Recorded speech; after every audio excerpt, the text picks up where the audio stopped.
everyone, this is Myra Roldan from AWS Educate. Thank you for joining the Supporting the Rapid Transition to Remote Learning webinar series from Amazon Web Services. Educators all over the world are rapidly transitioning to remote learning, some for the first time, and we wanted to do something to help ease the transition. This webinar series was created for educators by educators who have expertise in remote learning and can share their insights with you. This series runs through May 1st, so be sure to check back on the website each Monday to view new webinar topics. You will be muted during the webinar, but we want to hear from you, so please put your questions in the questions pane of the GoToWebinar panel. We will answer throughout the presentation and also have time set aside at the end to answer questions.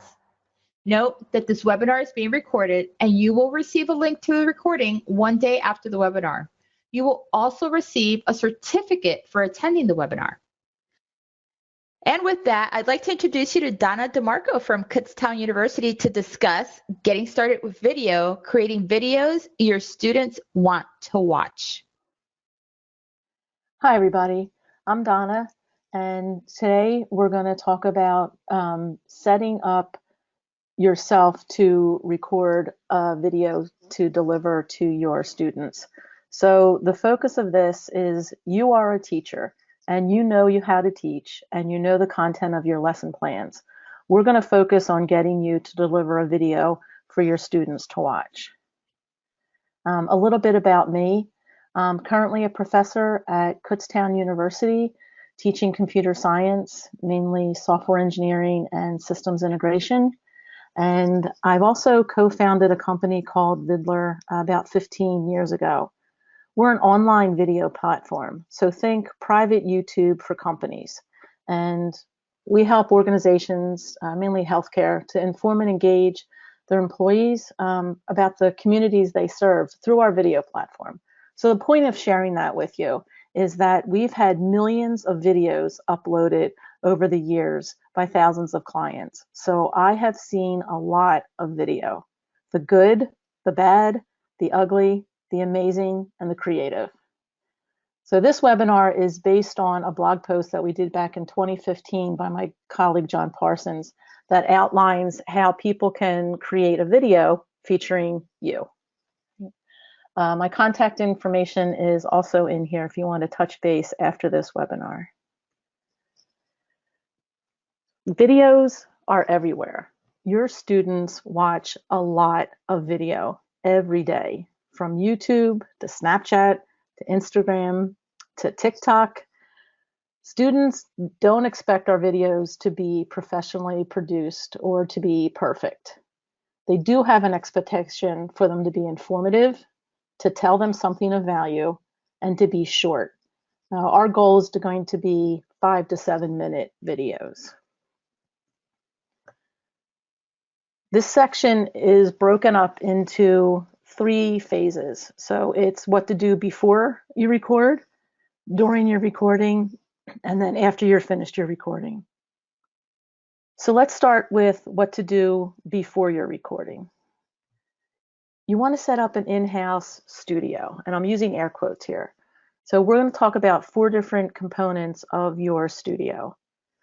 We're talking about your sound, your camera, what the room looks like in your backdrop, as well as your lighting.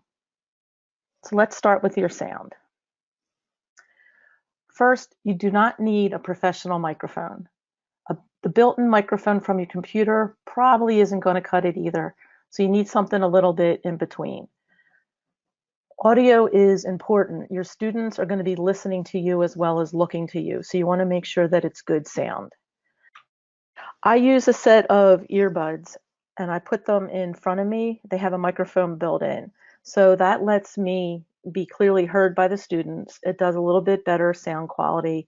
And it also has the benefit of letting me back up a little further away from my webcam, so I'm not speaking directly into the computer.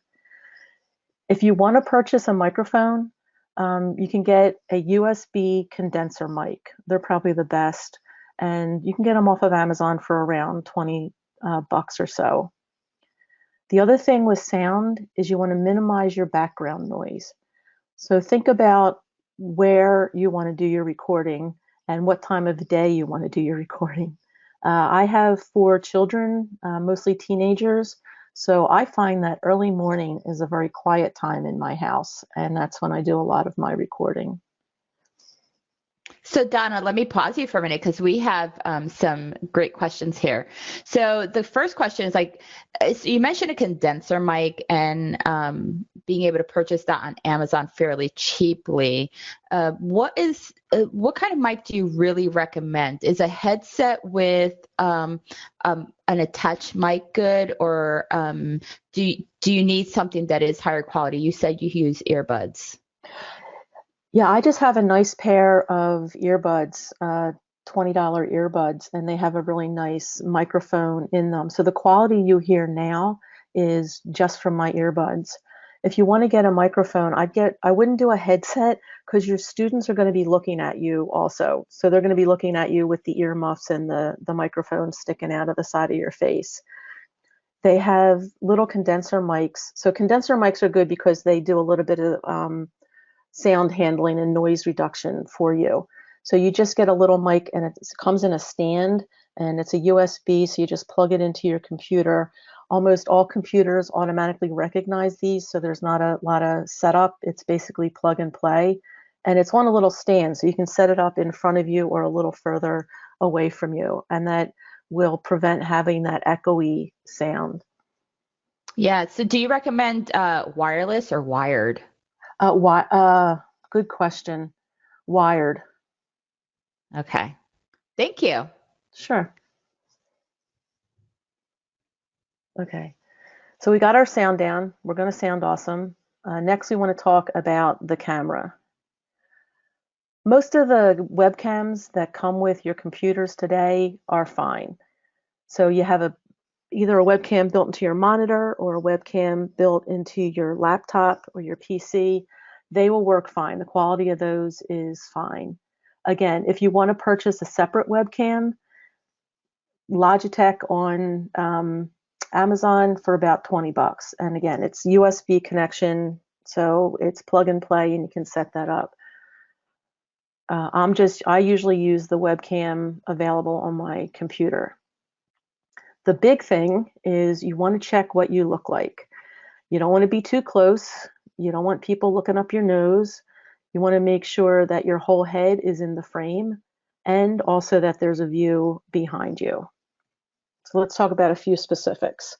I have a laptop, so I put my laptop up on a couple of books to raise it up so that I'm looking directly into the webcam. You don't want to have the screen tilted back. You don't want to have it tilted forward. Don't want it to be up or down. You want to make sure you're looking straight into it. If you have a monitor, it might mean you need to raise your chair some or lower your chair, but it's important to spend time to get yourself centered in the frame.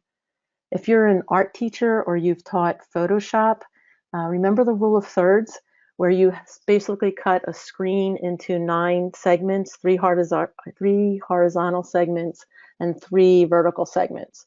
And you want your face pretty much in that center segment, right? The majority of your face is in that center segment so that it's not all your face. Your students get to see you. They have a good perspective on you. You want to sit back, look comfortable so they see your shoulders, and speak directly to the camera. I sometimes get a little excited when I talk and I'll start using my hands, and that's fine, but you want to try and make sure you keep your body centered.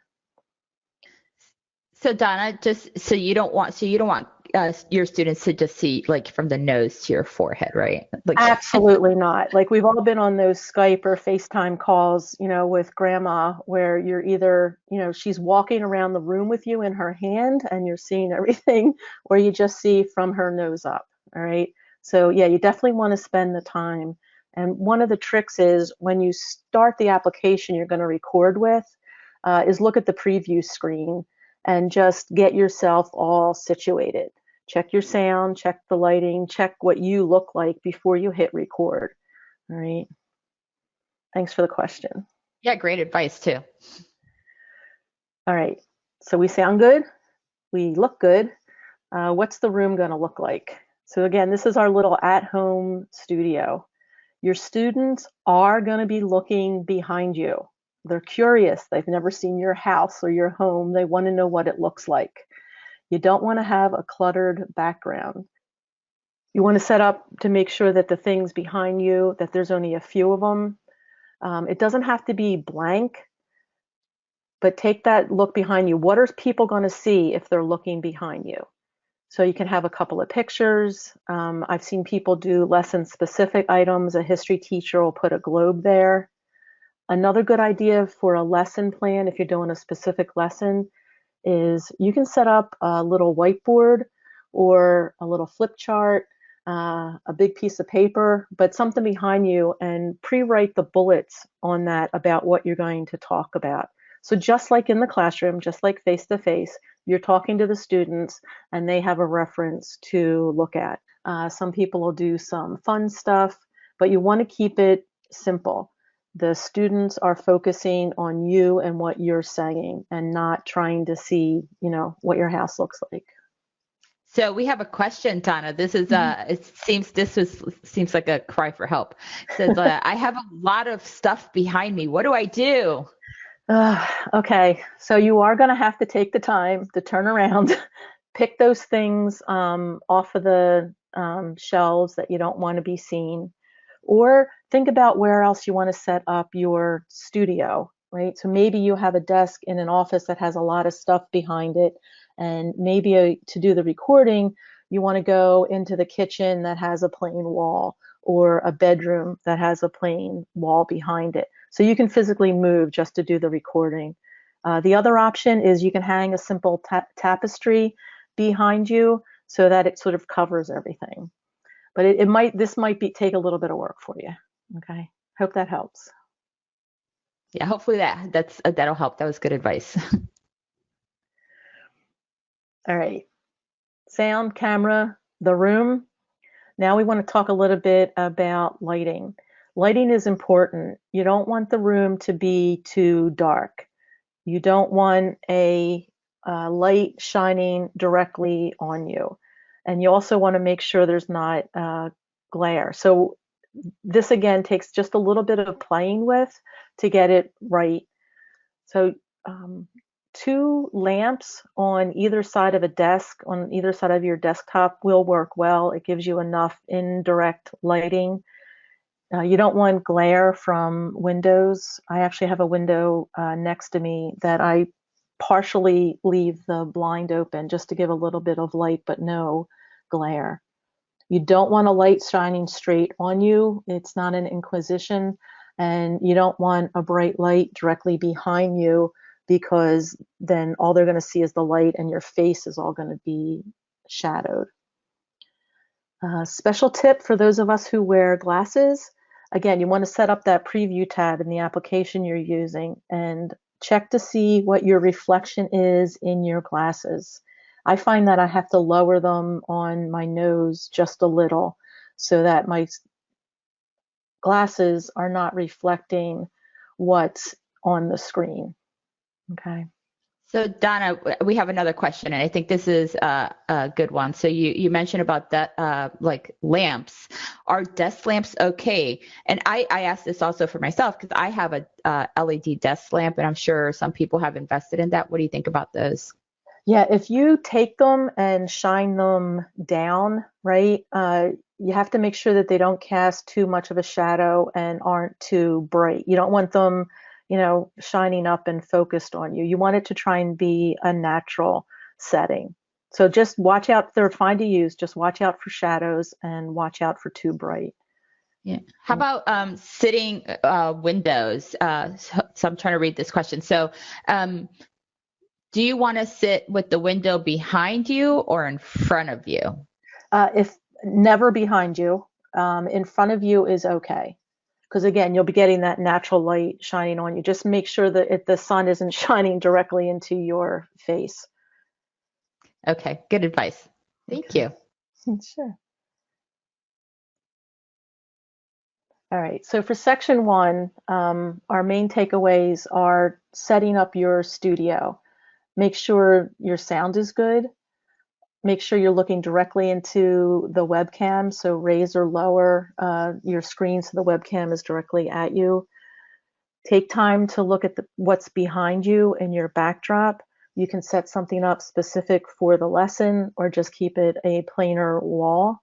And finally, check the lighting. Make sure that there's natural light, and normally beside the webcam is a good place to put it. All right. So we prepped our studio. Now we're ready to start rolling.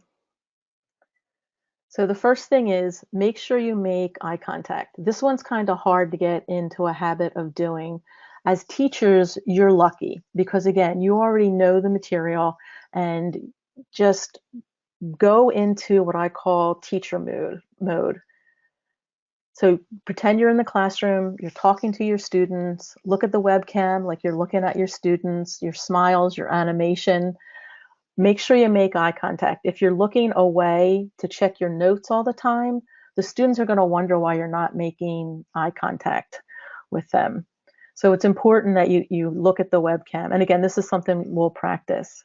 If you do need to use notes on your screen, try and keep them close to your webcam. So at the very top of your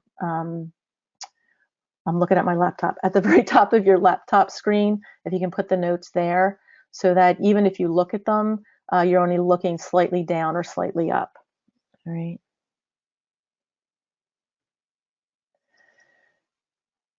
We as teachers know that practice makes permanent, not perfect. So we want to practice. You know the material, you know what you want to teach. This is just a different modality, and it's just getting comfortable with the specifics of that modality, of that video modality. So you want to practice at most 3 times. So you want to, when you do your practice sessions, you want to open that preview pane. You want to check your lighting and your sound. You want to look at the background, and you want to practice focusing on the camera, on the webcam. If you do it more than 3 times, it's really a point of diminishing returns. You're not getting your return on your investment. Another big point, make sure you remember to practice turning on record and turning off record. I can't tell you how many times I've fumbled with where the start is, and the first 10 seconds of me is looking at a webcam going, is it on? Is it on? All right, so make sure you practice easily turning it on, and then same thing, turning the record button off. Locate where that record button is so you know where you can stop sharing or stop recording. And that's an important thing to practice a couple times so you're comfortable with that. Also run through it when you're practicing to see about what the duration of the lesson is. So you know if you're speaking for 2 minutes, or which is, you know, okay, but a little short, or 10 minutes, which is definitely too long. I'm sorry, Mara, you had a question? Yeah, sorry. So there is a question that came in, and it's around recording. So what do you recommend for recording? So these are great tips, but what tools should they use? Yep. I would use what you're most familiar and comfortable with.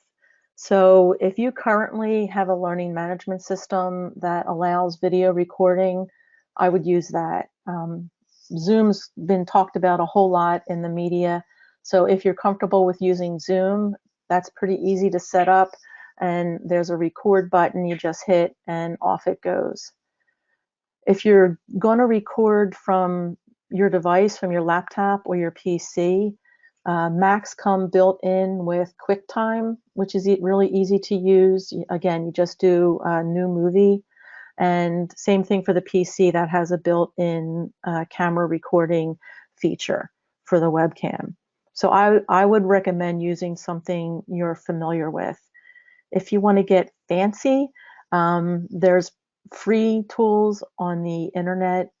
Loom is one of my favorite because it lets you simultaneously record your face and your screen. So it's kind of fun. It makes it easy to go back and forth between your face and the slides that you're presenting.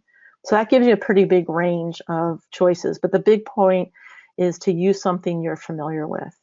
Do you recommend like using a FaceTime camera if you have an iPhone, or like one of those messenger apps that has a camera also on it? Or do you just recommend like straight software? I'd recommend software. If you want to use your phone, that's fine, but turn it horizontal. All right, make sure that you're recording yourself in the wide mode. I just picked up my phone and I'm holding it.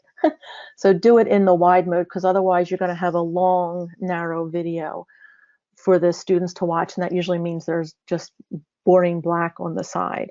Okay, great. Thank you. Okay. You want to keep your videos short. Um, Again, the industry standard is about 5 to 6 minutes, but I would say for us as instructors that it's more important to break the video into meaningful lesson segments. So if you're describing an assignment and that takes 2 or 3 minutes, that's fine. If you're telling a story of a history lesson and that's going to take 20 minutes, I would figure out how to break that up into 4 or 5-minute sections. There's a couple different reasons to keep it short. One is that not all students have great internet connections. So the smaller the videos, the easier it is for them to watch. And they can even watch them on their phones. The second reason is not all of us are great at making really long, good recordings. So if you keep it to a 5 to 6 minute session and then hit stop, then do a second video. And then you can just string all those video links together to make a whole lesson for the students. So spend a little bit of time thinking about what is the lesson you want to record and what's the content of that, and try and keep that within that range. Okay, so that's your recording session. You want to make eye contact. That's what we're going to practice. We're going to practice and do a short little video to make sure that our sound is good, our lighting is good, our background looks good, and that we're looking at the webcam, and we know how to turn on and off the recording feature. And lastly, you want to make sure that you figure out those short, meaningful segments. Take a look at your lesson plan and figure out what are the hunks of content that you want to record in individual segments. So you set up your studio, you made your video, now what? All right, so let's talk about getting the video out to your students. One of the things you want to do to engage your students is make sure that you give them something to do as part of watching the video. This is similar to the flipped classroom concept, where the students will go and watch the video asynchronously before class, and you're going to provide what we call in industry a call to action. What is it you're asking the students to do? Is it answer a question? Is it prepare for a class discussion? Is it something they have to research based on what the video content was? What is it you're asking them to do? So you want to keep them engaged. You can also ask them to respond with a video of their own. Most of them are pretty comfortable recording short videos with their phone. You just want to make sure that it's equitable, that they're okay with having themselves record it, and that there's an easy way for them to submit their videos back to you. For publishing the video, this is going to be a little dependent on the application that you're using. If you're using something like Zoom or a learning management system, they're going to automatically encode that video for you. So they'll put it into a format that makes it easy to get out on the internet or to get a link out to your students. If you're doing it yourself on an application such as QuickTime or your PC, when you go to export the video, make sure that the export rate that you're doing is 720p or less. 720p is just the number of horizontal lines that make up one display for your video. So 1080 rather is a higher quality. There's 4K that people talk about. 720 is more than sufficient for students watching your video. In fact, if you upload it to some place like YouTube or Vimeo, they might even make it a smaller bandwidth rate, a smaller compression rate. The nice thing about putting it up on the sites is that they will automatically adjust the quality and bandwidth of the video to match what the student's internet connection is. So if students are able to watch it on their 4K plasma TVs, they'll get a really high quality version. If they're watching it on their phones with a data connection, then it'll be a lower rate, usually 360. So the nice thing about putting it up on is that, those platforms will take care of it. So you want to export your video. You want to upload it to the learning management system, or what I call your favorite video site. If you're looking to do it on YouTube, you can. Just remember that YouTube's goal is to suck you in and get you to watch as many videos as possible for the ad revenue. So at the end of your video that you have the students watch, most likely it's going to autoplay another video or pop up, 9 different videos for the students to choose from next. If you use something like Vimeo, they basically play the video and that's it. Your learning management system's even better because that just has the video in a window for the students. Regardless of which one you use, what you want to send to the students is a link to watch the videos. You don't want to email them a whole video. You don't want to have them download a whole video. You want it to be a link so that they're watching it online. So Donna, we have a question that came in. So we have a lot of people that are asking this in the question pane is basically you're telling us how to upload our videos and about compression, but how do I actually edit my video? That's a great question. And there's a couple different ways to do that. First off, don't try and edit this to make yourself look perfect. It's okay. Think about teaching in the classroom, right? If you say something or missay something in the classroom, you just re-say it and keep going. You're not trying to edit out your live talks. So you don't really have to do a lot of editing in your video. The best thing to do is get it up there for your students to see you. If you do want to do some minimal editing, there's QuickTime on the Macintosh that lets you do some trimming. It's pretty easy to use. Inside of the PC, if you take a video file, what's called an MPEG-4 or an MP4, and you open that with photos, it'll let you do some simple editing. If you do want to get fancier, there's a Handbrake that you can download for free and use, and that lets you do a little more sophisticated editing. But my recommendation is really just let it go. It's okay. Make sure the students are able to watch the video asynchronously. You don't all need to watch it at the same time. Most of the students, the quality that you're going to be producing, they should be able to watch on their phones. So that gives you a little more equitable distribution and capability for your students at home. The biggest thing is to just do it, right? You're going to be nervous. You're going to put it off. You just have to get out there and do it. Just take that leap. Start with a small topic, right? What's a section of your course that you enjoy teaching, right? That you know by muscle memory. Take that, write a little outline. You don't need a verbatim script. Take time to check your studio. I'm doing air quotes. Check your sound, check your lighting, check your background, and then hit record. Do your spiel, and when you're done, hit unrecord or stop recording. And don't fret about the content. All right, these are your students. They love you. All right, they're going to enjoy what you have to say.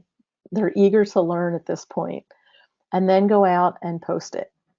So that's the big takeaways from section 3. After you record your video, make sure you have a call to action for the students, something that they can do after they watch the video. Export it or compress it to the size that makes it easy for them to watch at home. That's 720 or less. Just do it. Go out there and do it. Practice a couple times and record it and post it. So here's my contact information. If you're nervous, just make a recording, email me, I'll take a look at your video, and then I'll tell you what a great job you did. So thank you, Donna, for sharing your expertise with us. That was amazing. How are you feeling about this session? Are you feeling good about it? I like it. I had fun. I'm hoping to get lots of emails from students and teachers who have posted their videos. Yeah, I am excited to go trolling on YouTube and Vimeo. What is it, Vimeo? Mm-hmm. To actually find some amazing videos. I'm a video fiend myself. I love watching short clips. So I want to thank everyone for your active participation through the question pane. We really appreciate all of your questions and comments so far. As I mentioned earlier, we'll be hosting more webinars on remote learning, and we're also hosting office hours to answer any further questions you may have. You can find information for the webinar series and office hours on our webpage found on the screen and in chat. Also, a link to the recording of this webinar and a certificate of completion will be sent to you within 24 hours. Lastly, you will see a survey pop up when you close the webinar, but don't leave us yet. We're still going to be taking questions. But we want you to provide your feedback on the survey so we can continue to improve the webinars. Now, Donna and I will continue to answer your questions through the questions pane of the GoToWebinar control panel until the top of the hour. So keep those questions coming for Donna.